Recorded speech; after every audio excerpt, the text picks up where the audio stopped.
el teórico de hoy, que es 17 de junio del 2020. Bueno, el tema de hoy está basado en un texto de Karl Marx que, digamos, no es muy conocido, no es entre los más populares. Si ustedes le piden a alguien que le enumere 10 textos de Marx, probablemente este no aparezca en el top 10 de los más conocidos, ¿sí?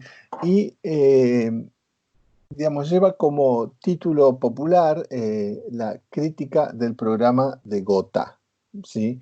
Gotha es una ciudad alemana, eh, y este texto fue escrito en 1875 por Marx desde Londres, y es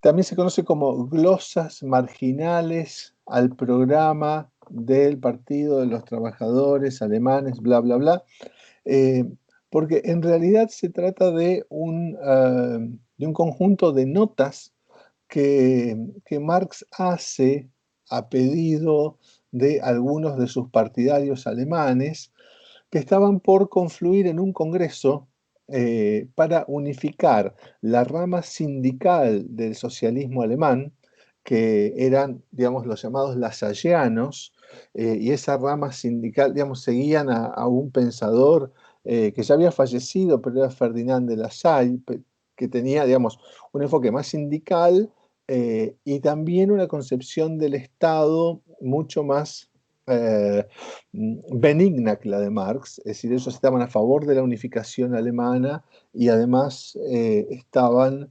digamos, convencidos de que a través del Estado se podían lograr un conjunto de beneficios para, digamos, la clase trabajadora. Los marxistas puros, que estaban organizados en un partido pequeño y minoritario en ese espectro, ya habían hecho un programa de unificación anterior en Eisenach, pero ahora iban a hacer un nuevo programa de unificación en la ciudad de Gotha y tenían programado un congreso ahí. Entonces, hay un primer borrador del programa que se va a votar en el congreso de Gotha, eh, y ese programa se lo mandan a Marx, que está en Londres, ¿sí? Marx está enfermo, ya en 1875 está bastante enfermo, y él en una carta a Brique lo pone, dice, bueno, estoy muy enfermo, pero a pesar de eso, aquí van mis comentarios. Y entonces manda eh, una carta con una serie de comentarios al margen precisamente del texto en borrador del programa de Gotha, y eso es lo que después se va a conocer como la crítica del programa de Gotha, que lo va a publicar Engels, digamos, unos cuantos años después, en 1891, eh, y digamos, la publicación de estas notas marginales o de la crítica del programa de Gotha, eh, digamos, lleva un prólogo de Engels, en el que Engels mismo dice que eh,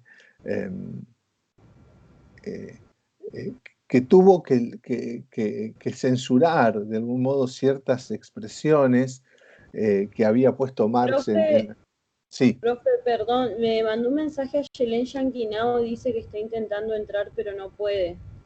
bueno, ahí intento llamarla. A ver, un segundito.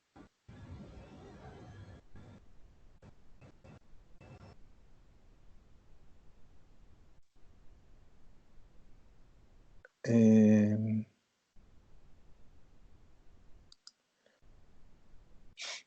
a ver,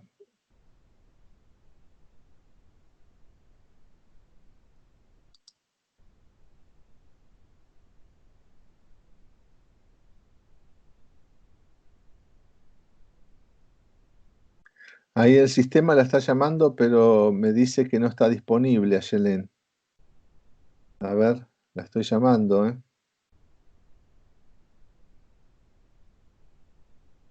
Ahí le pregunté si le estaba entrando la llamada, pero no me respondió. Y acá me aparece en pantalla a Yelén Yanquinao Santana como no disponible. A ver, ahí le digo. Decirle que se ponga online porque está como con el simbolito amarillo, que significa no molestar o una cosa así, y a veces puede ser, la estoy llamando, ¿eh? Es más, estoy llamando a todo el grupo que no está en esta conversación.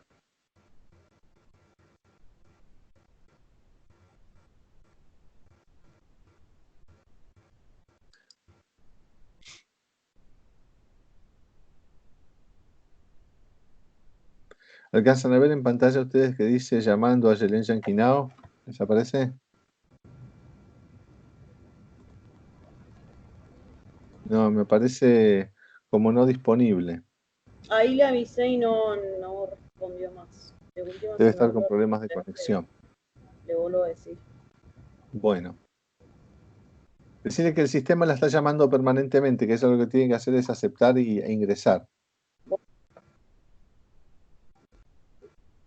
Pero yo voy a seguir insistiendo. Bueno, sigo mientras vemos cómo, si se puede conectar a Yelén. Entonces, como les decía, se va a producir este congreso, Marx manda sus comentarios, no se publican inmediatamente, el congreso se realiza de todos modos, el programa se aprueba tal como estaba originalmente, sin los comentarios de Marx, sin las críticas de Marx.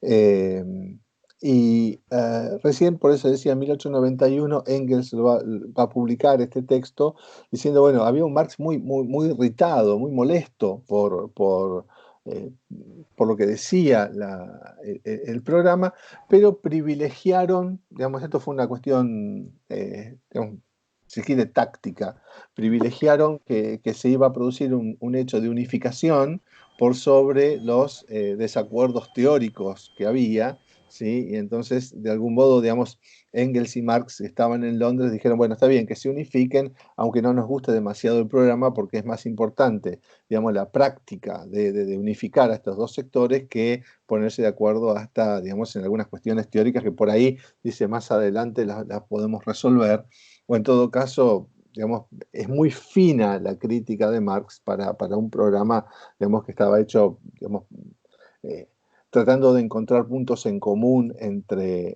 dos sectores que se desconfiaban mutuamente. En ese momento hay que tener presente que el marxismo dentro del mundo socialista no era mayoritario. Todavía faltaba para que pasara a ser mayoría, es decir, si se quiere, tenía mucho más predicamento, digamos, un socialismo más, lo que se llamaba el socialismo ético, o también las corrientes anarquistas eran mayoritarias y tenían mucho más fuerza en países como Italia, en países como España, ¿sí? Entonces, digamos, hay que pensar que cuando esto se escribe, el marxismo no es lo que vino a ser después, un movimiento a escala mundial y todo lo demás, ¿sí?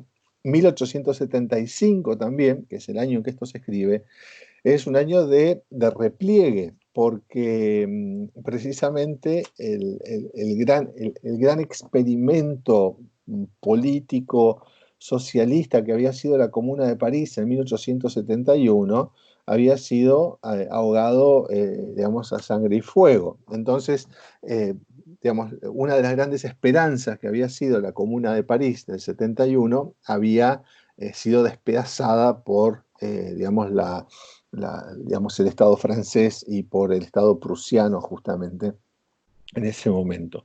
Y también tener presente esto, estamos en un momento en que se está produciendo la unificación de Alemania. Es decir, nosotros siempre decimos, bueno, Marx, Engels eran alemanes.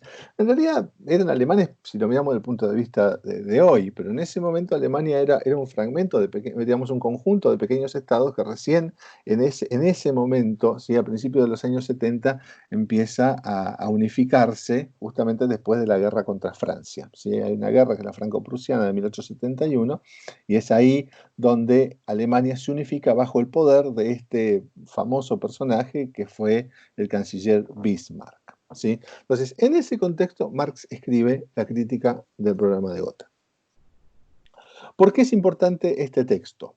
Este texto quedó en la oscuridad durante mucho tiempo como un texto menor o marginal. Eh, pero volvió a cobrar importancia a la luz de las discusiones que nosotros venimos siguiendo en nuestros teóricos, um, digo, a la luz de las discusiones sobre eh, el problema de la justicia social, el problema de la justicia distributiva, el problema de la igualdad. Entonces, frente a la pregunta, ya en uno de los teóricos anteriores nos preguntábamos, bueno, ¿Marx condenaba el capitalismo como un sistema injusto, sí o no? Y vimos que a veces sí y a veces no, pero en general la condena era sí, el capitalismo es un sistema injusto. Ahora, la siguiente pregunta es, ¿Marx mismo tenía una concepción de cómo debería ser el socialismo, si es que el socialismo va a ser un sistema justo? ¿Sí? Entonces, revolviendo, digamos, buscando en la biblioteca, se encuentra con que en la crítica del programa de Gotha es uno de los pocos lugares en los cuales Marx se anima a anticipar y a decir más o menos cómo va a funcionar la sociedad más allá del capitalismo. ¿Mm? Unos trazos muy gruesos, unos esbozos muy escuetos, pero si uno se preguntara, digamos, cómo visualizaba Marx mismo el mundo más allá del capitalismo, la respuesta en parte se encuentra en la crítica del programa de Gotha, ¿sí? Y en ningún otro lugar. ¿Por qué? Porque, como ya vimos, si ustedes saben, él no quería, digamos, hacer lo que habían hecho los socialistas utópicos, que era precisamente diseñar sociedades ideales que después, digamos, no funcionaban, no terminaban funcionando. En definitiva, él decía, bueno, que la historia continúa, que la historia haga su curso y finalmente, una vez caído el capitalismo, bueno, veremos digamos, qué forma cobra la sociedad después del capitalismo. Y como digamos, él y Engels estaban muy imbuidos de un cierto optimismo evolucionista, ¿sí? Pensaban que lo que venía después del capitalismo era casi necesariamente, digo casi, no digo necesariamente, casi necesariamente mejor, ¿sí? Que lo que podía, digamos, lo que venía después del capitalismo iba a ser mejor que el capitalismo, así como el capitalismo era una superación del feudalismo y el feudalismo era una superación del mundo antiguo, ¿sí? En ese sentido, la influencia de Hegel se hacía notar. Ahora, también eran conscientes, porque lo que habían escrito en el 48, en el manifiesto, eran conscientes de que, digamos, la lucha de clases podía terminar en el triunfo de una de las clases o en el desastre de las dos, ¿sí? Rosa Luxemburgo después va a poner una frase muy interesante que era socialismo o barbarie. Es decir, que el socialismo no es una garantía digamos, no necesariamente después del capitalismo va a venir el socialismo. Puede venir un mundo completamente bárbaro, es decir, distópico, al estilo, digamos, mundo tipo Mad Max. Yo siempre me hago esa digamos, esa imagen, ¿no? De que la barbarie puede ser eso, ¿no? Es decir, el capitalismo destruye y no se encuentra una alternativa. ¿Sí? Eso puede pasar. Y hoy ningún marxista serio habla de la inevitabilidad del socialismo. Eso ya se perdió hace rato, por suerte. Ahora bien, ¿cómo imagina Marx el mundo después de la caída del capitalismo? ¿Sí? Esto se va desprendiendo de algunos comentarios que están en la crítica del programa de Gotha. Él imagina dos fases, ¿sí? Una primera fase que él la llama la fase inferior del comunismo, ¿sí? O la etapa inferior del comunismo, y una segunda fase que es la fase superior del comunismo. Es decir, él dice, después del capitalismo viene el comunismo, pero en dos fases, una primera y una segunda fase, una fase inferior y una fase superior. En El Estado y la Revolución, que es un texto de 1917, Lenin a estas fases las va a llamar socialismo por un lado y comunismo por otro. Entonces, lo que Marx llama fase inferior, a veces se la llama socialismo, y a la fase superior se la llama comunismo. Pero en el lenguaje del propio Marx, ¿sí? Es la fase inferior del comunismo y la fase superior del comunismo, ¿sí? Insisto, el lenguaje de socialismo y comunismo es posterior, ¿sí? Pero mirando justamente este texto que es la crítica del programa de Gotha. ¿Qué es lo que le preocupa a Marx precisamente de este texto o de este programa que le enviaron para criticar? Le preocupan varias cosas, ¿sí? Pero en principio le preocupa, y aquí voy a compartir pantalla, si ustedes me permiten. Quiero ir marcando algunas cositas en el texto mismo. Voy a compartir pantalla. Supuestamente ahí estoy compartiendo pantalla. Si alguien me dice si ve ese texto con resaltados. A mí no me sale nada. ¿No? No, tampoco. ¿No? Sí, Ahora se ve, sí. profe, medio chiquito, pero se ve. Sí, yo lo veía. A ver si lo puedo agrandar. ¿Se alcanza a ver algo ahí? Sí, ahora sí. Sí, profe, se ve. ¿Se ve? ¿Ahí? Sí. Bueno. Sí, Ok. Bueno, como les decía, el texto de la crítica de Marx es muy, muy, muy detallada, ¿sí? Se va fijando concepto por concepto. Entonces, lo que nosotros vamos a trabajar ahora es un poco el trazo grueso y nos vamos a centrar en una parte. Pero lo primero que le llama, una de las primeras cosas que le llama la atención a Marx es el punto 3 del programa, que dice que la emancipación del trabajo exige que los medios de trabajo se eleven a patrimonio común de la sociedad y que todo el trabajo sea regulado colectivamente con un reparto equitativo del fruto del trabajo. Él se pregunta, ¿qué es el fruto del trabajo y qué es el reparto equitativo? Y él dice, bueno, la burguesía, los liberales ya hablan del reparto equitativo en la actualidad, ¿sí? Por eso dice, ¿no afirman los burgueses que el reparto actual es equitativo? Es decir, de nuevo, la molestia de Marx que ya vimos con el lenguaje moral, con el lenguaje de la justicia, con el lenguaje de la igualdad, ¿sí? Y dice, luego, vemos que el fruto íntegro del trabajo pertenece por igual derecho a todos los miembros de la sociedad. Y se pregunta, ¿todos los miembros de la sociedad? ¿También los que no trabajan? ¿Dónde queda entonces el fruto íntegro del trabajo? Lo que acá le está llamando la atención a Marx es que lo que está diciendo el programa es que hay que distribuir entre la clase trabajadora, entre los productores y productoras, ¿sí? Entre los trabajadores y las trabajadoras, ¿sí? Hay que distribuir el fruto total, ¿sí? Del trabajo, ¿sí? El fruto del trabajo. Y entonces, dice que eso en realidad no es algo que eso no está bien. Dice, porque en realidad, cuando se supere el capitalismo, cuando vayamos a una sociedad socialista, ¿sí? Las cosas van a cambiar, ¿sí? Fíjense, por ejemplo, dice acá, tomemos en primer lugar las palabras el fruto del trabajo en el sentido de producto del trabajo. Entonces, el fruto del trabajo colectivo será la totalidad del producto social. Ahora, dice, a esto, porque esto es un programa socialista, ¿no? Esto es un programa para más allá del capitalismo. Es decir, ¿cómo se va a repartir la totalidad del producto social? Dice, aquí hay que deducir, y entonces empieza a hablar de deducciones, de partes que se tienen que sacar del producto social. Dice, primero, hay que sacar del total de la producción social una parte para reponer los medios de producción consumidos.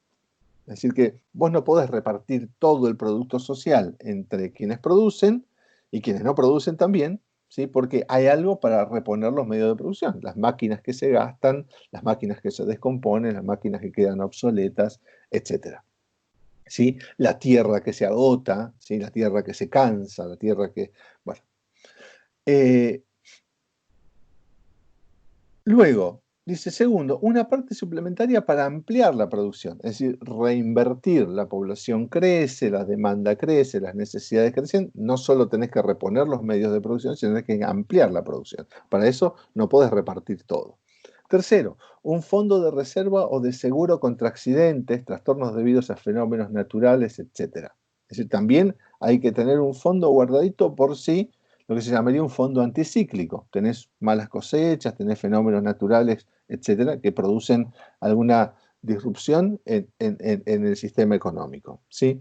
Entonces, agrega Marx, estas deducciones del fruto íntegro del trabajo constituyen una necesidad económica. Ahora, fíjense, estas deducciones para reponer maquinaria, para ampliar la producción, para protegerse contra catástrofes, son simplemente deducciones que no van directamente a ninguna persona en particular, sino que son como necesidades de la economía en general. Pero todavía, dice, hay algunos gastos más que hay que hacer, algunas otras deducciones, que hay que hacer antes de que se puedan repartir los medios de consumo a escala individual. Dice, primero los gastos generales de la administración no concernientes a la producción. Es decir, también hay que reservar una parte del producto social para aquello que no va directamente a la producción, pero siempre hay que administrar, digamos, eso, y también ahí hay gastos en esa parte. Y segundo, una parte que se destine a satisfacer las necesidades colectivas, tales como escuelas, instituciones sanitarias, etc. Y también hay que sostener a los fondos para las personas no capacitadas para el trabajo. Es decir, lo que hoy compete a la llamada beneficencia social. Por lo tanto, dice Marx, el fruto íntegro del trabajo, que los lasallanos decían que había que repartir, se ha transformado ya imperceptiblemente en un fruto parcial. Es decir, la idea de, bueno, la sociedad produce X cantidad de bienes, entonces los tenemos que repartir per cápita, ¿sí? Y darle a cada uno una parte igual, eso no funciona, digamos, porque si no sacaste la parte que necesitas para la propia reproducción de esa sociedad. Y ahí enumera una serie de deducciones, las llama él, que hay que hacer antes de pasar a la distribución del fruto del trabajo a escala individual, lo que hoy llamaríamos, por ejemplo, salario. ¿Sí? Antes de pagar el salario, vos tenés que sacar una parte importante de lo que cada uno, o de lo que la totalidad de lo que se produjo, para la reproducción social. ¿Sí? Entonces, recién ahí llegás a la instancia del reparto a escala individual. Entonces, ¿qué pasa aquí? Supongamos que ya, digamos, estamos en una sociedad socialista, se produce, todos los que están en condiciones de producir participan en el esfuerzo productivo, ya se hacen las deducciones para reponer maquinaria, para ampliar la producción, para hospitales, para escuelas, para quienes no pueden trabajar, etc. Eso ya lo sacamos. Ahora nos queda la parte que hay que distribuir a escala individual. Entonces, aquí viene esta primera observación que hace Marx y que va a dar lugar a lo que se conoce como principio de contribución. Es decir, hay un primer criterio distributivo que en la literatura se conoce como principio de contribución. Básicamente, la idea aquí es que una vez hechas todas las deducciones anteriores, cada trabajador, cada trabajadora recibe una parte proporcional, ¿sí?, a lo que contribuye. Si contribuye más, recibe más. Si contribuye menos, recibe menos. ¿Sí? Ya vamos a ver, esta sería, digamos, el criterio distributivo en la primera fase del comunismo o fase inferior del comunismo. Entonces, cada persona contribuye con el máximo de sus capacidades. Esto siempre se da como una premisa, ¿sí? Todos los que están en condiciones de contribuir, contribuyen, ¿sí? Pero en la primera fase o en la fase inferior, todos contribuyen al máximo, pero reciben en función de lo que producen. Los más productivos reciben más, los menos productivos reciben menos. Vamos a ver cómo lo explica Marx directamente. ¿Siguen viendo el texto ahí cuando comparto?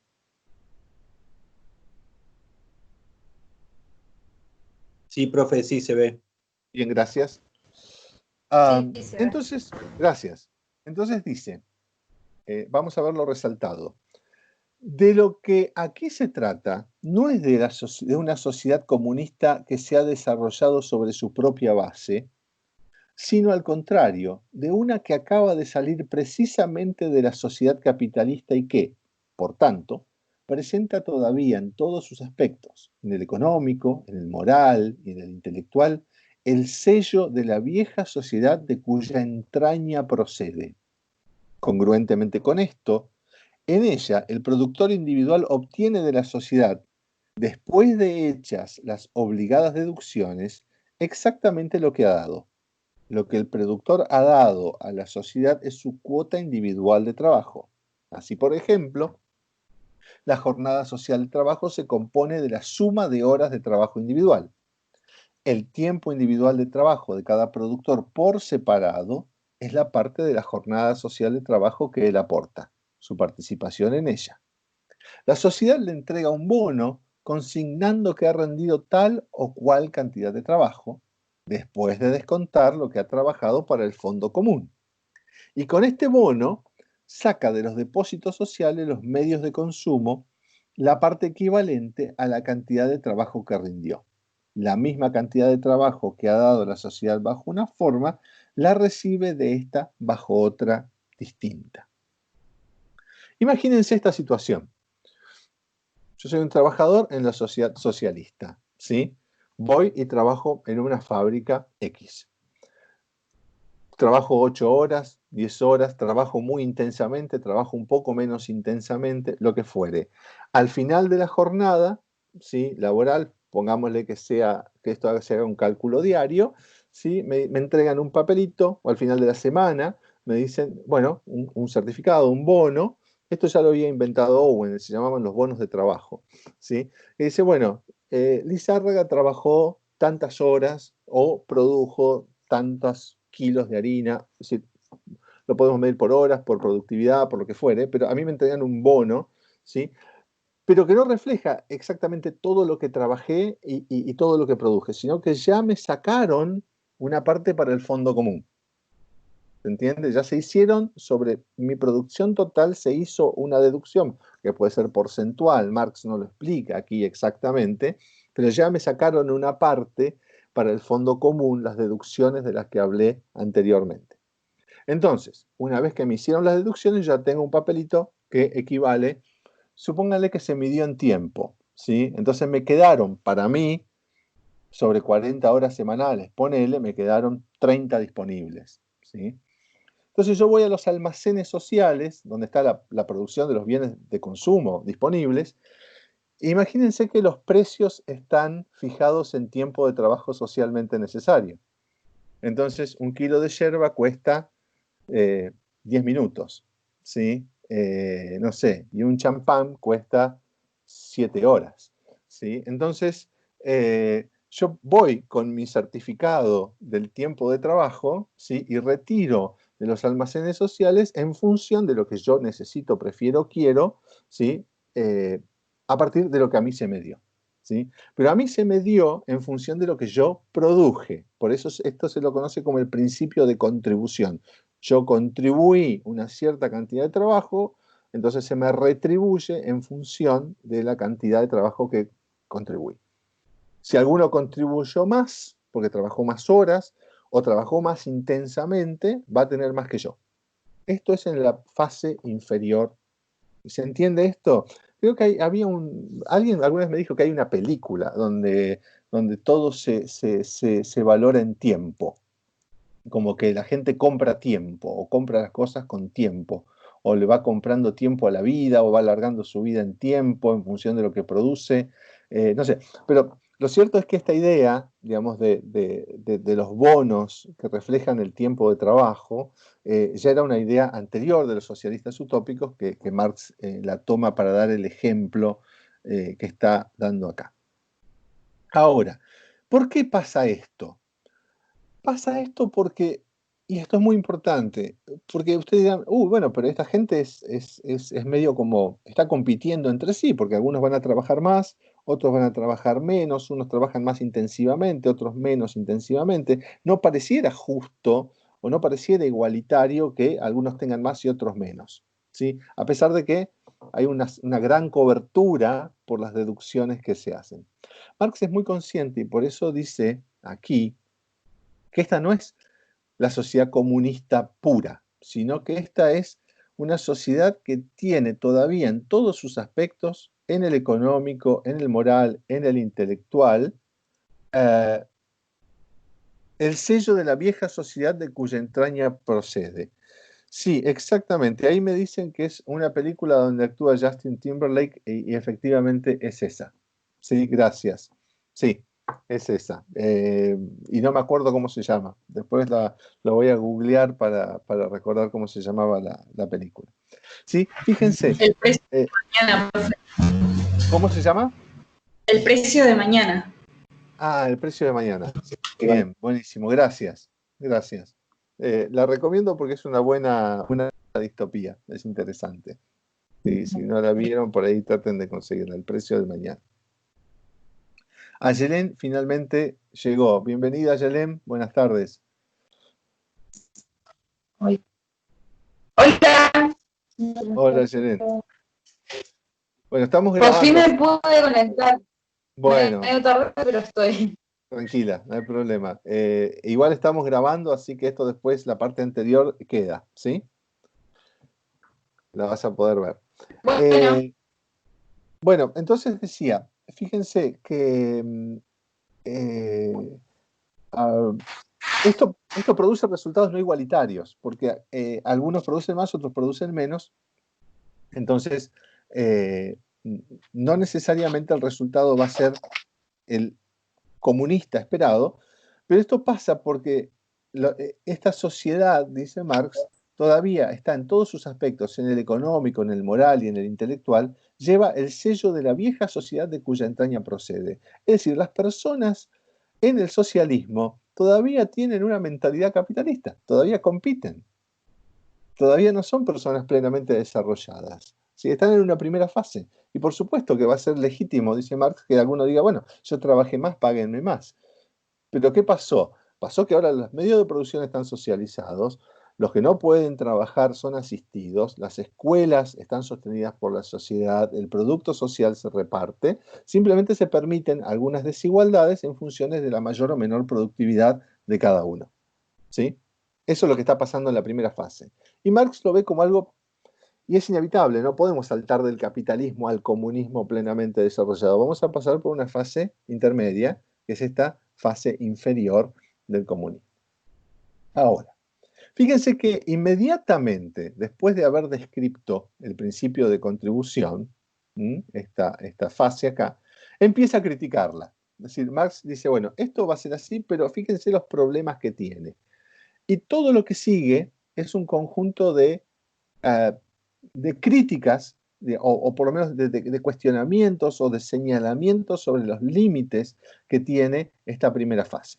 Lo voy a leer así, queda bien completo. Entonces, en esta primera fase, dice Marx, aquí reina evidentemente el mismo principio que regula el intercambio de mercancías, por cuanto este es un intercambio de equivalentes. Ha variado la forma y el contenido, porque bajo las nuevas condiciones nadie puede dar sino su trabajo, y porque por otra parte, ahora nada puede pasar a ser propiedad del individuo fuera de los medios individuales de consumo. Es decir, la sociedad es distinta, acá ya no hay nadie que pueda apropiarse de los medios de producción, ya han sido socializados. Pero en lo que se refiere a la distribución de estos, es decir, de los bienes de consumo, entre los distintos productores, rige el mismo principio que en el intercambio de mercancías equivalentes. Se cambia una cantidad de trabajo bajo una forma por otra cantidad igual de trabajo bajo otra forma distinta. Es decir, se cambia el trabajo efectivamente realizado por los productos donde el trabajo ya está objetivado. Pero es un intercambio de equivalentes. ¿Sí? Y eso es lo mismo que pasa en el capitalismo. En eso no ha cambiado. Por eso, el derecho igual sigue siendo aquí, en principio, el derecho burgués, aunque ahora el principio y la práctica ya no se tiran de los pelos, mientras que en el régimen de intercambio de mercancías, el intercambio de equivalentes no se da más que como término medio y no en los casos individuales.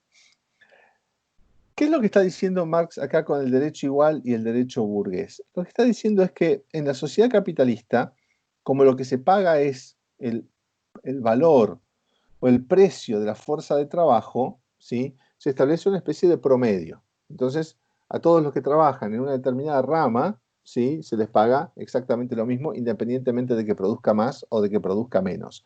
La distinción que hay acá es que en la primera fase del socialismo ya importan los casos individuales. Al que produce más se le paga más, y al que produce menos se le paga menos, siempre teniendo presente que hay un mínimo social garantizado. Acá no hay nadie que se esté muriendo de hambre, porque si no podés trabajar vas a estar protegido, porque la salud va a estar asegurada, porque la educación va a estar asegurada a través de las deducciones que se hicieron previamente. Y continúa, a pesar de este progreso, este derecho igual sigue llevando implícita una limitación burguesa. El derecho de los productores es proporcional al trabajo que han rendido. La igualdad aquí consiste en que se mide por el mismo rasero, por el trabajo. ¿Por qué dice Marx que hay un derecho igual en esta primera fase? Porque todos tienen el mismo derecho a una parte proporcional de su trabajo. Por eso también a este principio de reparto se lo conoce como principio socialista de proporcionalidad. Es decir, cada uno recibe de manera proporcional a lo que produjo. Y entonces todos son iguales frente a ese derecho. Es decir, la regla es todos igualmente o todos de la misma manera van a recibir una parte proporcional a lo que contribuyeron. Dice, en ese sentido es un derecho igual, pero es un derecho igual con una limitación burguesa. ¿Por qué? Porque iguala a partir de un único criterio, y el único criterio que iguala es el trabajo. Es decir, son todos medidos, todas son medidas por la cantidad de trabajo que aportan. Fíjense cómo sigue. Y acá viene una cosa muy, muy interesante. Dice, pero unos individuos son superiores física e intelectualmente a otros. Rinden, pues, en el mismo tiempo más trabajo, o pueden trabajar más tiempo. Y el trabajo, para servir de medida, tiene que determinarse en cuanto a duración o intensidad. De otro modo, deja de ser una medida. Este derecho igual es un derecho desigual para trabajo desigual. Fíjense qué frase tan hegeliana, ¿no? Este derecho igual es un derecho desigual para trabajo desigual. ¿Qué significa? Derecho igual porque a todos se les aplica de la misma manera, ¿sí? Pero es un derecho desigual. ¿Por qué? Porque reconoce las desigualdades entre las personas. Algunos producen más y otros producen menos, ¿sí? Para trabajo desigual, porque no todos hacen el mismo trabajo. Entonces hay un derecho igual, que es pensar solamente en el trabajo, pero después todo lo que produce es desigualdad. Entonces el derecho igual termina consagrando desigualdades. No reconoce ninguna distinción de clase. Es decir, todos son vistos, porque aquí cada individuo no es más que un trabajador, como los demás. Y acá dice, pero reconoce tácitamente como otros tantos privilegios naturales las desiguales aptitudes individuales y por consiguiente la desigual capacidad de rendimiento. En el fondo es, por tanto, como todo derecho, el derecho de la desigualdad. Esto es absolutamente crucial, porque lo que está diciendo Marx acá es que cuando a todos y todas se las mide y se las ve solamente como trabajadores y trabajadoras, y se las mide y se las recompensa en función de lo que producen, ¿sí? Lo que se está haciendo con este criterio que parece ser igualitario porque se aplica a todos por igual, es generar desigualdades. ¿Por qué se generan estas desigualdades? Porque las personas no son iguales, porque las personas, hay algunas que son superiores física e intelectualmente a otros, porque algunos trabajan más que otros, porque algunos pueden trabajar más que otros. ¿Qué es lo que está reconociendo este principio de proporcionalidad? Tácitamente, como otros tantos privilegios naturales, las desiguales aptitudes individuales. Es decir, se está premiando a aquel que por cualquier razón es más fuerte, más sano, más inteligente, ¿sí? Y se está castigando a aquel que por ahí no es tan fuerte, no es tan sano, no es tan inteligente. Si Marx está diciendo, acá hay un problema de fondo. Las personas no tienen los mismos talentos. Hay unos que son más talentosos, otros que son menos talentosos. Hay quienes tienen más talentos, hay quienes tienen menos talentos. Y este principio termina premiando a los más talentosos y castigando a los menos talentosos y productivos. Por eso los llama privilegios naturales. No sé si les empiezan a sonar algunas campanitas y relaciones con otros temas que estuvimos viendo, ¿sí? Es decir, fíjense que Marx está condenando a este reparto proporcional porque lo que hace es que influyan en el reparto los factores que Rawls llamaría moralmente arbitrarios. Los factores sobre los cuales las personas no tienen nada que hacer. Es decir, simplemente tuvieron la suerte de ser más afortunados o la mala suerte de ser menos afortunados. Y eso termina reflejándose en la producción en el socialismo. Lo está diciendo Marx en 1875. Está criticando la influencia de los privilegios naturales en la distribución. Casi un siglo después, en 1971, ¿sí? Rawls también lo va a condenar. Es decir, va a ser de esto la base de su teoría. ¿Sí? Sigo. El derecho solo puede consistir por naturaleza en la aplicación de una medida igual. Pero los individuos desiguales, y no serían distintos individuos si no fuesen desiguales, solo pueden medirse por la misma medida siempre y cuando se les coloque bajo un mismo punto de vista y se les mire solamente en un aspecto determinado. Por ejemplo, en el caso dado, solo en cuanto a obreros. Y no se vea en ellos ninguna otra cosa, es decir, que se prescinda de todo lo demás.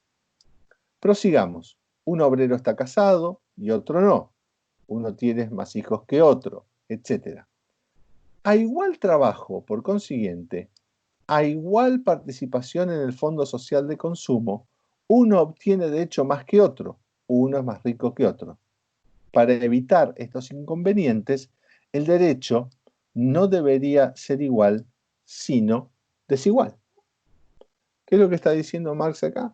Es que el derecho tiene que contemplar, tiene que asimilar las diferencias, las desigualdades, las asimetrías que hay entre las personas. Si utilizas una única vara, entonces lo que vas a hacer es ocultar, tapar las diferencias o las desigualdades que existen entre las personas por las razones que fueren, naturales, sociales, de origen, de entorno familiar, etc.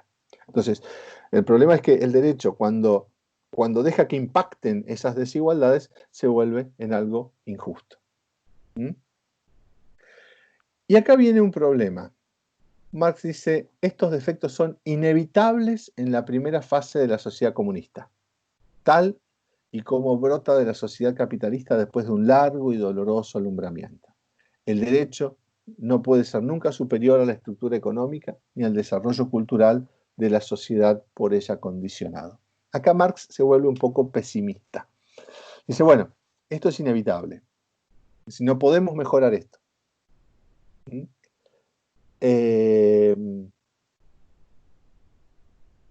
Yo dejo como abierta la pregunta es si se podría mejorar esto. Después, digamos, a ver si Marx no le quedó como que diagnosticó el problema y no le encontró la solución.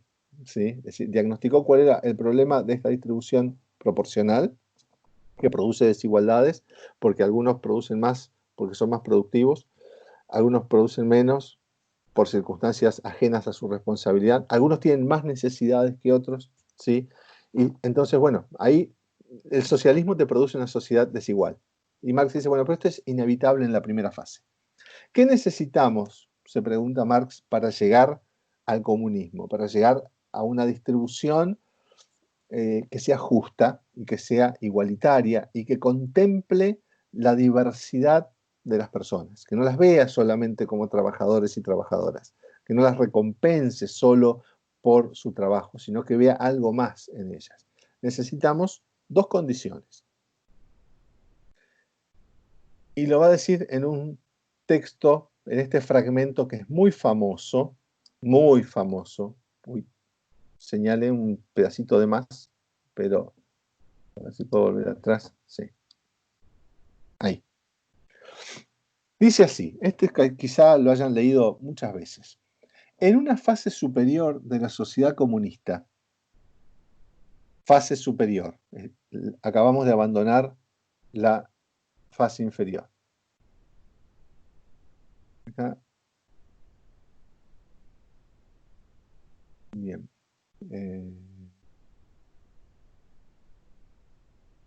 Un segundito, vuelvo. En una fase superior de la sociedad comunista, cuando haya desaparecido la subordinación esclavizadora de los individuos a la división del trabajo, y con ella el contraste entre el trabajo intelectual y el trabajo manual, cuando el trabajo no sea solamente un medio de vida, sino la primera necesidad vital, cuando, con el desarrollo de los individuos en todos sus aspectos, crezcan también las fuerzas productivas y corran a chorro lleno los manantiales de la riqueza colectiva, solo entonces podrá rebasarse totalmente el estrecho horizonte del derecho burgués y la sociedad podrá escribir en sus banderas, de cada cual según sus capacidades, a cada cual según sus necesidades.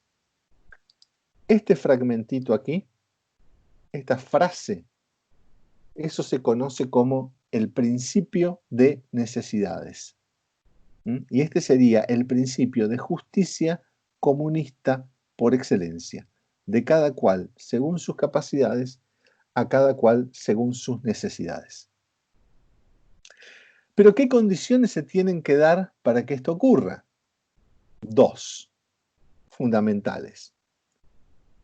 El desarrollo de los individuos en todos sus aspectos y también que crezcan las fuerzas productivas y corran a chorro lleno los manantiales de la riqueza colectiva.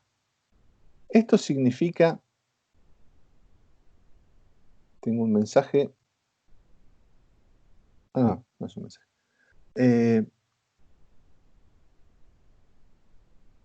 Esto significa que Marx está pensando que se necesita primero un desarrollo de las personas que supere los lastres o la mentalidad que traen del capitalismo, ¿sí? Por eso el desarrollo integral de las personas, ¿sí? Donde el trabajo ya no es un medio de vida, sino que es una necesidad vital, dice. Es decir, uno ya no trabaja simplemente para ganarse la vida, sino que uno se realiza en el trabajo productivo, creativo, desalienado, etc. Así, las condiciones de trabajo tienen que cambiar absolutamente y el desarrollo de las personas tiene que ser también muy superior al que había en el socialismo. Y por otro lado, tiene que darse una situación de mucho mayor abundancia para que haya lo suficiente como para repartir, digamos, entre todos los integrantes de la sociedad para cubrir sus necesidades.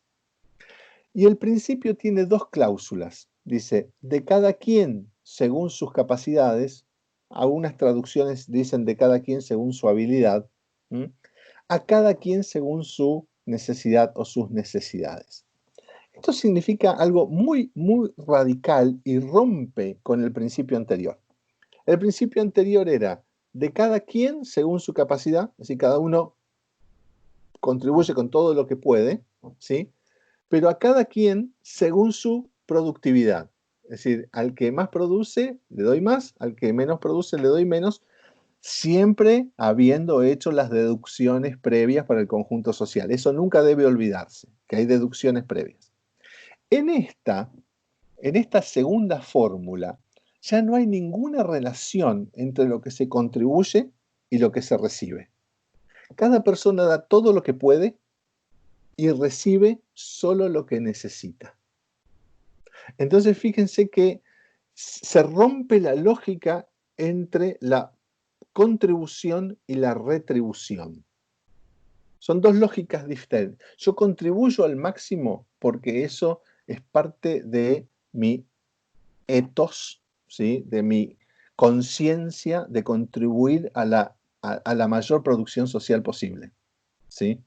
Y yo contribuyo porque el trabajo ya es una necesidad vital, no porque yo quiero ganar más. ¿Mm? ¿Y cuánto recibo? Recibo solo lo que necesito. Quizás yo produzca mucho más de lo que recibo. ¿Mm? Pero solamente así, digamos, puede funcionar el comunismo. Entonces, una persona que es altamente productiva, imagínense, no sé, o cuyo trabajo es altamente valorado en términos de productividad, digamos, no sé, qué sé yo. Vamos a poner el ejemplo de un joven y talentoso gran neurocirujano, ¿sí? Que salva muchas vidas, cuida a muchas personas, etcétera, bla, bla, bla, pero es soltero, ¿sí? O una neurocirujana, soltera, no tiene pareja, no tiene hijes, nada, ¿sí?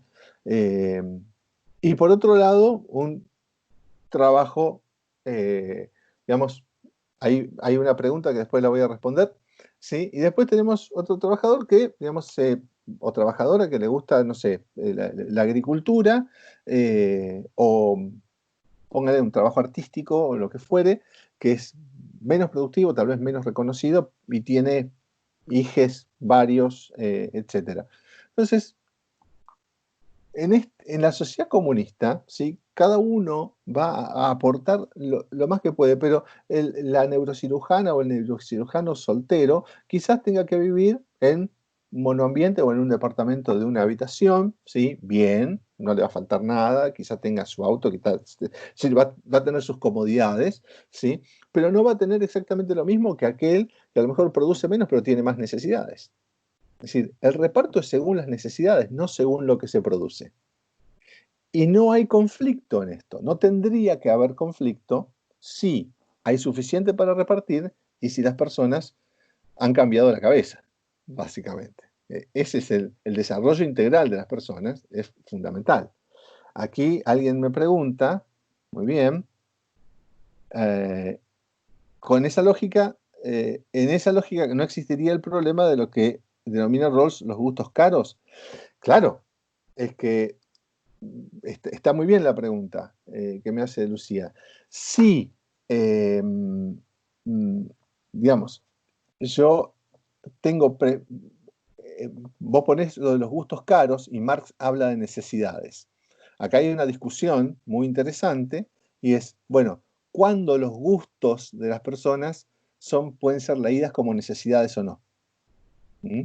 Por ejemplo, yo puedo decir, bueno, no, a mí me gusta pintar atardeceres, ¿sí? Con, no sé, con algún producto que es carísimo, no sé, que me lo tienen que traer de Indonesia, y qué sé yo, entonces es mi necesidad de pintar atardeceres le pone una carga, digamos, social donde todos tendrían que salir a cubrir ese gusto caro. Bueno, la pregunta es muy precisa y la respuesta en general es que precisamente como se trata de una sociedad democrática, qué cosas cuentan como necesidades y qué cosas cuentan como gustos caros es algo que se tiene que decidir en función de una planificación democrática y colectiva, ¿sí? Si hubiera recursos suficientes para que yo pinte atardeceres con materiales que son carísimos, y quizás contaría como una necesidad, ¿sí? Si no, contaría como un gusto caro, y el gusto caro no tendría, digamos, cabida en este caso, ¿sí? No, no es exigible que todos los gustos sean satisfechos, sino que sean satisfechas la mayor cantidad de necesidades posibles, ¿Mm? Nunca se ha llegado a este punto. Digamos, ninguna sociedad ha llegado a este punto de tener, digamos, de poder plantearse esto a escala global.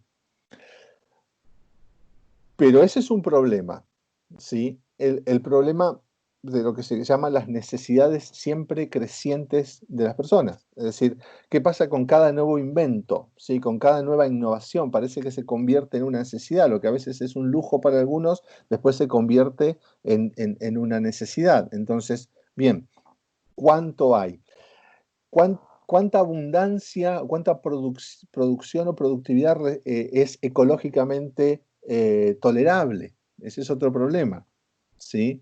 ¿No será que a lo mejor estamos tomando por necesidades cosas que no son necesarias? ¿Sí? ¿Cuáles son las necesidades necesarias?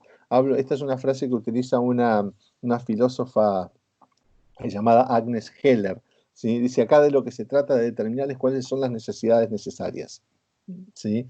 Pero eso es un proceso de liberación democrático y participativo. Se supone que estamos en una fase superior donde ya podemos discutir, digamos, francamente estas cosas. La frase que utiliza Marx, esta de cada cual según sus capacidades, a cada cual según sus necesidades, no la inventó él. Esa frase la inventó un revolucionario francés, uno de los protagonistas de la revolución de 1848, que fue Louis Blanc. Louis Blanc. Marx, se hizo famosa la frase y Marx la adoptó, ¿sí? Y finalmente en 1875 la pone como, digamos, el principio que los trabajadores y trabajadoras van a poner en sus banderas una vez llegada la sociedad comunista, la fase superior. La otra cosa que a mí me parece interesantísimo aquí es que cuando la primera parte del principio de necesidad dice de cada quien según su capacidad, ¿m? Y después de cada quien a cada quien según su necesidad, se rompe la relación entre los talentos y la retribución. Los más talentosos no van a ser más retribuidos y los menos talentosos no van a ser castigados por su falta de talentos. Precisamente anuló el problema que había encontrado en el principio de contribución, que era el de los privilegios naturales. Ahora, el que tiene el privilegio natural de ser muy talentoso y muy productivo tiene que poner al máximo, ¿sí? Y estar contento de recibir aquello que necesita. Y recuérdese esto, Marx no está pensando que el comunismo sea una sociedad que distribuya pobreza, al contrario, está pensando en una sociedad rica. ¿Sí? El comunismo no tiene por qué ser, y esto es lo que siempre, digamos, una de las acusaciones vulgares contra el comunismo, onda de, quieren que sean todos pobres. No, no. Es decir, Marx está pensando en que en el comunismo son todos ricos, ¿está? O que todos viven muy bien. ¿No? Es completamente una tergiversación, digamos, malintencionada o ignorante en el mejor de los casos, ¿sí? Pensar que lo que se visualizaba como socialismo era la distribución de la pobreza, la igualación de la pobreza. No, eso hasta Rawls te dice, digamos, en circunstancias donde no hay suficiente para repartir, no puede haber ninguna distribución justa. Y una de las precondiciones para el comunismo, dice Marx, es que corran a chorro lleno los manantiales de la riqueza cooperativa. Es decir, tiene que haber mucha abundancia material. Eso, digamos, si no se termina de entender, digamos, la naturaleza, digamos, del comunismo. No es una sociedad de pobreza, es una sociedad de la abundancia. ¿Sí? Eso tiene que quedar claro. Y por último, a mí me parece que, digamos, la transformación subjetiva que esto requiere tiene mucho que ver con el ethos comunitario e igualitario en el que insistía Cohen. Es decir, ¿esto se logra solo a través de medios institucionales o se logra porque las personas están dispuestas a comportarse de una determinada manera? Si el comunismo es posible solo porque uno establece esta norma, o si las personas no estuvieran dispuestas a seguir este principio general, se tendría que imponer por la fuerza. Si se tiene que imponer por la fuerza, sería un desastre. Es decir, podríamos hacer una sociedad así, con un dictador o con un tirano, ¿sí? Que hiciera digamos, cumplir este principio, de cada quien su capacidad, cada quien según su necesidad. Eso lo podríamos hacer en una tiranía, ¿sí? Hecho por la fuerza, pero eso sería un fracaso, ¿sí? De lo que se trata acá, por eso una de las condiciones es el desarrollo integral de las personas. Y se supone que estás en una sociedad democrática, ¿sí? Que ha avanzado, incluso donde, y acá esto es muy importante, donde el Estado se ha extinguido o está en vías de extinción, ¿sí? Existe lo público, pero no lo estatal. Ya en un ratito voy a terminar con un par de frasecitas que les van a llamar mucho la atención. ¿El comunismo se practica en algún lugar? Miren, si uno se pone a ver, cuando hacemos una comida a la canasta, y ahora no nos podemos juntar, pero cada vez que hacemos una comida a la canasta, ¿cuál es el criterio? Cada uno pone lo que puede y consume lo que necesita. Es decir, yo llevo una docena de empanadas y a lo mejor me como 4, ¿sí? Y otro que a lo mejor llevó, no sé, un paquete de Doritos, ¿sí? A lo mejor después se comió 6 empanadas de las que llevé yo. Y somos amigos y la estamos pasando bien. Y yo voy a andar contando qué es lo que trajo cada uno y qué es lo que consumió cada uno, sería una locura. Digamos, eso no sería una reunión de amigos a la canasta, sería cualquier cosa, ¿sí? Piensen en el modelo de campamento de Cohen, ¿sí? Entonces, el comunismo se practica, por ejemplo, en una comida a la canasta. Cada uno pone lo que puede, ¿sí? Y cada uno consume lo que necesita. En las esquinas del país, digamos, los chicos que juntan unas monedas para la birra, practican comunismo. Cada uno pone lo que puede, ¿sí? Y consume lo que necesita. Nadie está contando cuánto puso cada uno, ¿sí? Y después cuánto consumió cada uno. Lo que no se permite es al ventajero. No se permite que haya alguno que no contribuya, ¿sí? Me contaban que hay una expresión que se usa en las escuelas, ahora no lo sé, tengo un hijo adolescente. Me dice que cuando uno de los chicos abre un paquete de papas fritas, hay alguien que grita, nuestras papas, ¿sí? Y que es una frase como que se ha instalado en decir, bueno, nuestras papas, nuestras pituzas, nuestros qué sé yo, ¿sí? Es como que cuando alguien tiene algo, ¿sí? Hay una exigencia, un etos entre amigos, ¿sí? Amigas, de compartir. Lo que era una propiedad individual, inmediatamente por sanción de la costumbre se convierte en propiedad social, ¿sí? Entonces, mis papas se convierte en nuestras papas. Y yo le decía a mi hijo, digo, bueno, ustedes no saben, pero lo que están haciendo ahí es comunismo puro. Es decir, cada uno pone, digamos, lo que puede y retira lo que necesita, ¿sí? En esas pequeñas prácticas cotidianas se aplica el principio de cada quien según su capacidad, a cada quien su necesidad. Nadie lo ve mal. Ahora, decir que esto se traslade a una escala mayor y se arma un escándalo, ¿sí? Entonces, fíjense cómo, digamos, parece hasta de sentido común y muy razonable, justo y fraterno, ¿sí? Que estas cosas, digamos, puedan ocurrir de esa manera y no de otra. Entonces, digamos, este principio que uno diría, bueno, es inalcanzable porque lo mira, digamos, en una perspectiva macro, ¿sí? Quizá ya esté operando en una perspectiva y en las prácticas micro, ¿sí? Que, digamos, la pregunta es, bueno, ¿cómo, la que se hacía Cohen, cómo hacemos para que las buenas prácticas se lleven a buena escala? ¿Cómo hacemos para que la buena práctica del campamento y sus principios se lleven a una escala mayor? ¿Sí? Finalmente, quería mostrarles, había dicho que Marx tenía un problema con, no un problema, ustedes saben que Marx era muy crítico del Estado, ¿no? Déjenme que haga una pequeña búsqueda.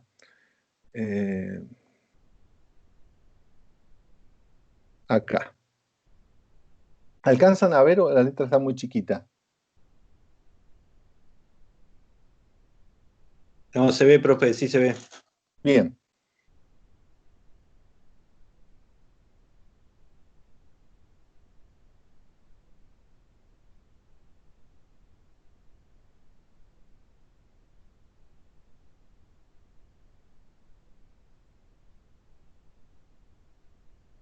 está hablando del Estado y después se mete con el problema de la educación. Ustedes lo que tienen en la bibliografía es un fragmento de la crítica del programa de Gotha. Yo les aliento a que si tienen ganas la lean completa, la pueden googlear. Yo les dejo aquí mismo un link para que puedan tener el texto completo. Ahí lo tienen por el chat, ¿sí? Pero fíjense este fragmento, está hablando sobre la educación pública, ¿no? Entonces, el programa de Gotha decía, educación popular a cargo del Estado, ¿no? Y Marx dice, eso de educación popular a cargo del Estado es absolutamente inadmisible. Una cosa es determinar por medio de una ley general los recursos de las escuelas públicas, las condiciones de capacidad del personal docente, las materias de enseñanza, etc., y, como se hace en Estados Unidos, velar por el cumplimiento de estas prescripciones legales mediante inspectores del Estado. Y otra cosa completamente distinta es nombrar al Estado educador del pueblo. Lo que hay que hacer es más bien sustraer la escuela de toda influencia por parte del gobierno y de la Iglesia.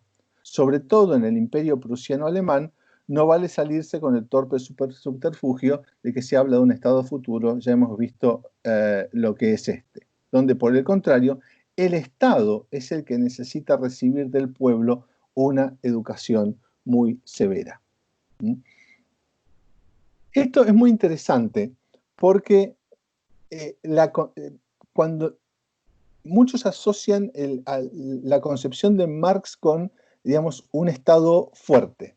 Y en realidad, digamos, su concepción es su concepción más madura, ¿sí? Es la de una sociedad de los productores libremente asociados, ¿sí? Entonces, hay que eliminar al Estado como aparato coercitivo, ¿sí? El Estado tiene que desaparecer y lo que tiene que aparecer es la noción de lo público en lugar de lo estatal, ¿sí?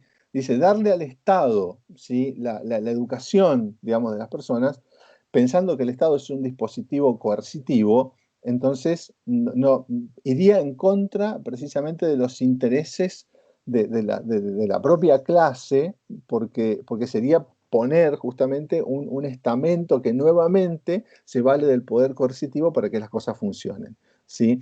Por eso es muy interesante esto. Hay una frase del utopista francés Saint-Simon que decía que en la sociedad futura se iba a reemplazar el gobierno de las personas por la administración de las cosas. Es decir, cada vez menos gobierno sobre las personas y cada vez más administración de las cosas. Eso es lo que Marx tenía en su cabeza cuando pensaba en que el Estado se iba a ir extinguiendo progresivamente. Lo que tiene que desaparecer es el dominio y el gobierno de unas personas sobre otras, ¿sí? Y el Estado para Marx siempre era un aparato de dominación y un aparato de coerción. Por lo tanto, dice, el Estado es el que tiene que ser educado, no le podemos dar al Estado la educación del pueblo, el pueblo tiene que educarse a sí mismo. El Estado puede organizar, en todo caso administrar, ver cómo se nombran los docentes, cuáles son los programas y todo eso, pero no más allá de eso. ¿Sí? Es decir, tiene que haber un proceso como mucho más democrático y de mayor participación al interior de los procesos educativos para que no quede en manos de una burocracia estatal que termine decidiendo qué es lo que se enseña, qué es lo que no se enseña, cómo se hace y cómo no se hace, ¿sí? Eso ya lo estaba advirtiendo Marx ahí en 1875, ¿sí? Dice, una cosa, dice, y otra cosa completamente distinta es nombrar al Estado como educador del pueblo. ¿Sí? Dice, por el contrario, el Estado es el que necesita recibir del pueblo una educación más severa, ¿no? Bueno, y para ir terminando mi exposición, les quiero mostrar un fragmento de un texto que Marx y Engels escribieron en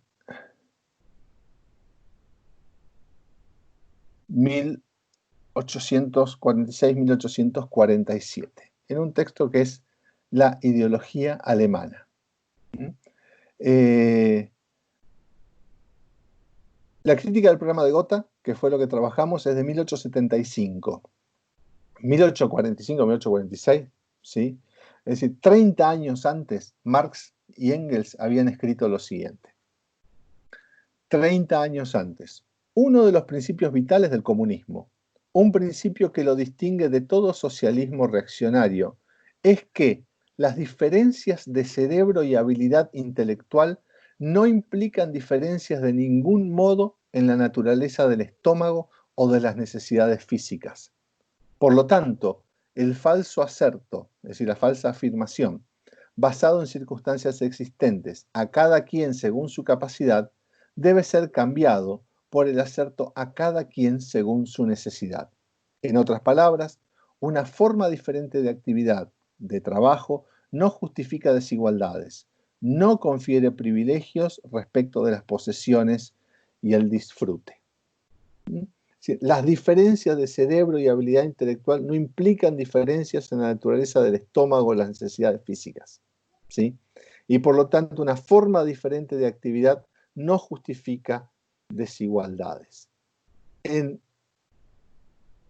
el joven Marx y el joven Engels ya tenían el principio de necesidades en su cabeza al comienzo de su carrera y lo vuelve a ratificar Marx en 1875 con la crítica del programa de Gotha, y Engels no lo toca en 1891 cuando lo publica.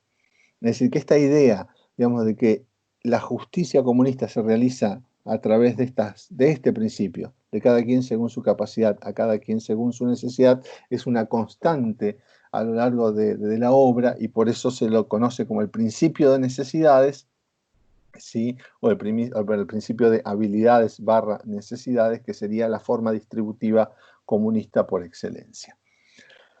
Y donde los talentos naturales, las capacidades innatas, etcétera, no tienen ninguna influencia distributiva, ¿sí? Algo que ya entonces estaba siendo visto por Marx y Engels desde el comienzo de su carrera. Bien, Eduardo se fue. A ver, voy a dejar de compartir pantalla. Bien, con esto termino mi exposición. Abrimos a consultas, preguntas, comentarios. Ustedes me dicen.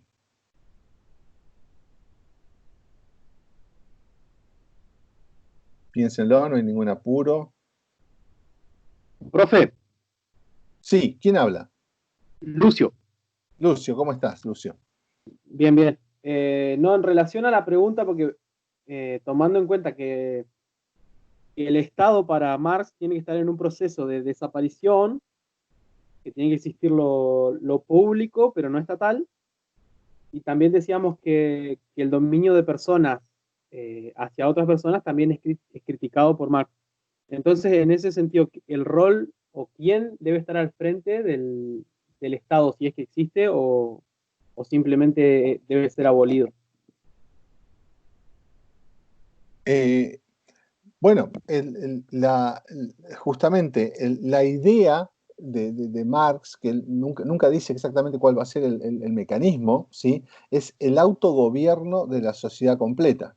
Es decir, la extinción del Estado, ¿sí? Que se produce paulatinamente, lleva a procesos de autoorganización democrática donde no tiene que haber, digamos, funciones estatales en el sentido de funciones coercitivas. Sí puede haber administración, obviamente hay que organizarse para administrar la producción, para administrar el sistema educativo, el sistema de salud y todo lo que vos quieras. Lo que no va a haber es una clase gobernante permanente y que, digamos, tenga, por ejemplo, poder sobre los medios de producción. En todo caso, los medios de producción van a ser públicos y serán controlados por los propios productores. Eso es lo que distingue, digamos, al comunismo de un capitalismo de Estado, ¿sí? Donde el Estado es el dueño de los medios de producción, ¿no? Es decir, la idea es no llegar a ese punto, digamos, que sea el capitalismo de Estado, no es lo que Marx concibe como comunismo. Es una sociedad mucho más libre, precisamente porque el Estado ya no se necesita más. ¿Sí? Nunca hemos llegado a ese punto, no sabemos cómo va a ser, pero esa es la idea. No sé si más o menos respondí, Lucio. Sí, entendí, profe. Bueno, gracias. ¿Alguna otra pregunta o intervención?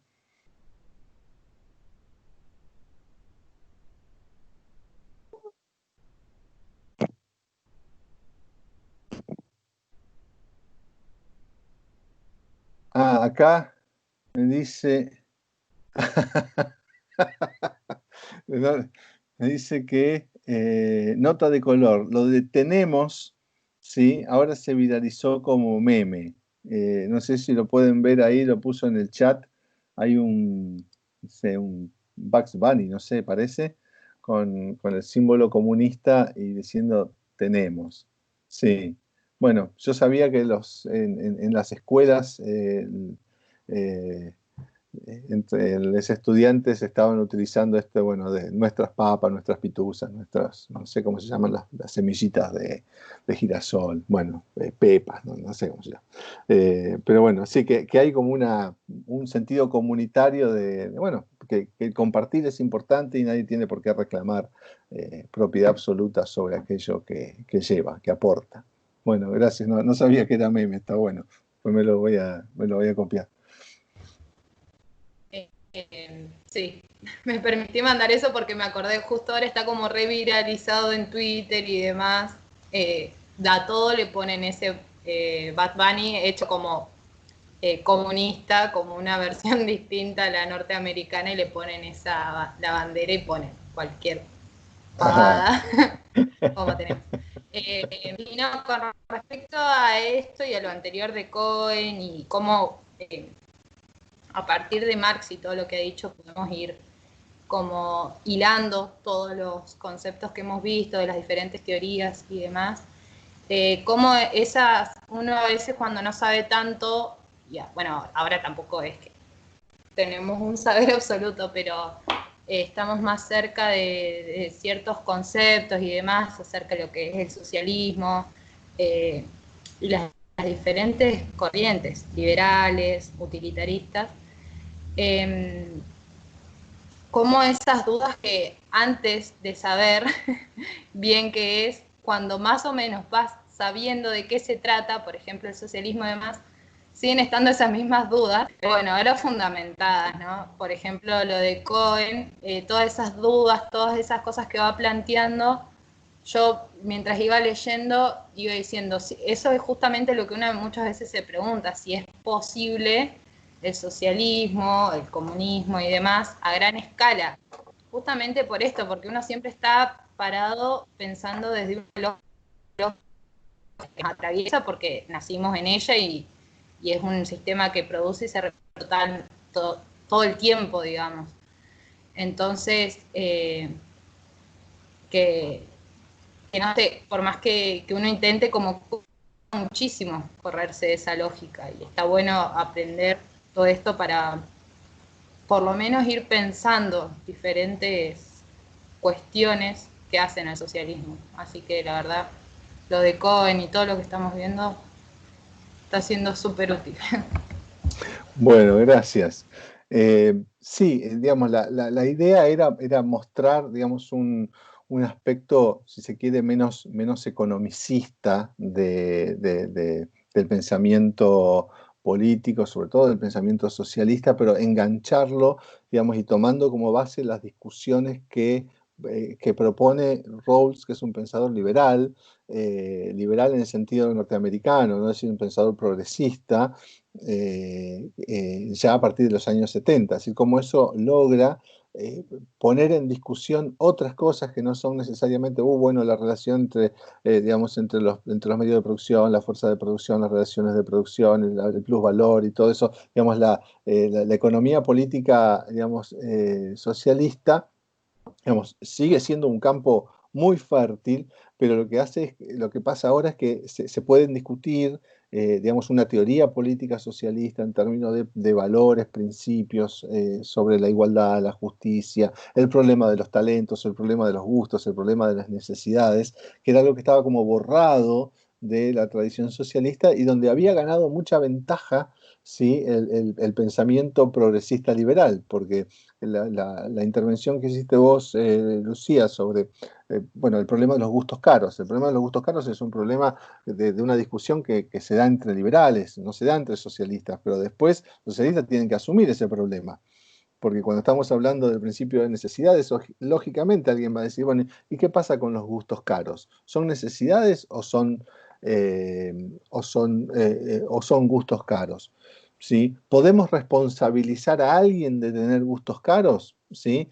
A lo mejor tener un gusto caro hasta podría ser, entre comillas, ¿sí? Una especie mm, de, de- quiero decirlo bien, de desventaja para la persona, porque tener el gusto caro y no poder satisfacerlo le produce un sufrimiento insoportable, ¿sí? Entonces, que tenemos que abandonarla a su suerte. Bueno, hay una discusión larguísima e interesante sobre la diferencia entre preferencias, gustos, necesidades, ¿sí? Eso no se discutía anteriormente porque se daba por sentado que, digamos, no hacía falta discutirlo. Y ahora, digamos, por lo menos, digamos, la teoría política contemporánea, eh, en este diálogo entre socialistas y liberales, igualitarios en general, creo que ha producido un avance interesante para pensar un montón de cosas. ¿Sí? Por lo menos en términos normativos, de principios, ¿no? Es decir, después cómo se aplica, ya es el problema que dice Cohen, tenemos un problema de diseño. Pero bueno, a veces hay que tener en claro los principios para poder desarrollar luego los diseños. Si no se tienen claros los principios, los diseños pueden salir para cualquier lado. ¿Sí? Bien, no sé si alguien quiere comentar algo más. ¿Alguna pregunta, aporte? Bueno, yo quería hacer una pregunta, ¿Cómo no? Frank, Sí, sí. respecto de si han recibido como cátedra de parte de la facultad, no tiene que ver con la clase de hoy ni nada, ¿no? Sí. Si han recibido algún tipo de comunicado respecto de la posibilidad de rendir finales. La pregunta para esta materia, todavía no estuve hablando con otras, pero para preguntarle, para saber qué onda, más o menos, cómo está. Porque vi que subieron un comunicado a FADEX UNCO, Sí. y todavía no se entiende muy bien si solamente se van a poder rendir finales de los últimos 2 años, y quería saber si ustedes han recibido más información al respecto. Tenemos exactamente la misma información que tienen ustedes si es que recibieron el Notifadex. Hay una resolución que dice en términos muy generales gracias, Poli. Ahí Poli dice, es la misma info. Exactamente, tenemos solamente eso. En este momento hay una sesión del Consejo Directivo de la FADEX. Probablemente se esté tratando esto, pero está muy en veremos el tema. Está muy en veremos. Me parece que hay varios sectores y hay integrantes y fuerzas dentro de la comunidad educativa que todavía no han confluido para llegar a un acuerdo sobre cómo se va a hacer esto. Así que apenas haya algo, les voy a avisar, sin duda. Pero por ahora no sabemos más que ustedes. Bueno, gracias. De nada. No sé, ¿alguna otra cuestión?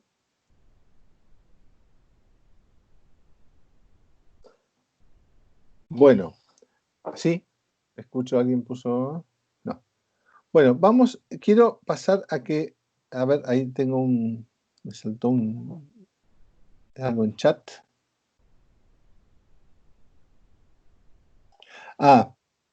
Poli, gracias. Recordar leer el texto de Fernando Lizárraga. Sí, hay un texto donde yo trabajo precisamente el principio de contribución y el principio de necesidades. Después se los recuerdo estrictamente cuál es, para que puedan leerlo. ¿Sí? Además de la crítica del programa de Gota, hay uno donde yo trabajo y explico esto. Gracias, Poli, por recordármelo. Yo después lo lo refuerzo cuando suba el video. Bueno, vamos a tomarnos unos minutitos para revisar la consigna. De la consigna del parcial 2. Yo la tengo a la vista, la voy leyendo. Si quieren, comparto la pantalla nuevamente. Ahí voy.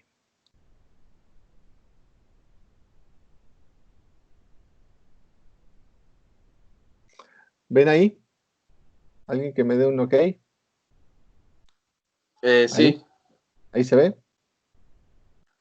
Sí, sí. Bueno, la consigna dice: elaborar un texto explicativo reflexivo sobre la obra ¿Por qué no el socialismo? De Gerard Allan Cohen, procurando establecer relaciones con otras teorías igualitarias analizadas en la cursada, o con teorías no igualitarias como la de Nozick. Entonces, la idea básica es tomar como eje el libro de Cohen, sus principios del modelo de campamento, y luego, en la medida de lo posible, hacer algún tipo de relación con alguno o algunos de los otros autores que hemos trabajado, autoras, si encuentran relaciones con lo que trabajaron de Fraser, fantástico. Así que ahí yo no nombro a Fraser acá, pero me olvidé en su momento, disculpa, entra también, si quieren hacer algún tipo de relación, si ven algo ahí que les pueda servir o que con lo que quieran conectar, por supuesto que sí. Entonces la idea es tomar el texto de Cohen y tratar de leerlo, de escribirlo y reflexionar sobre este texto digamos, a partir del texto mismo, pero con el otro bagaje que han podido, digamos, adquirir, acumular o ir masticando a lo largo de la cursada. Por eso digo, para desarrollar el escrito, se puede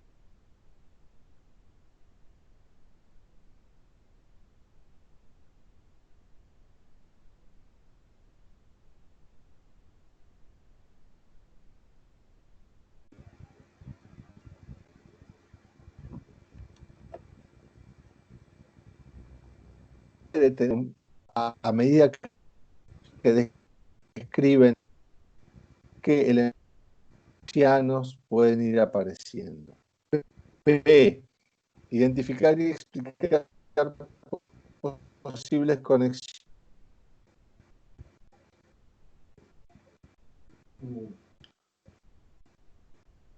Profe, no se te está escuchando.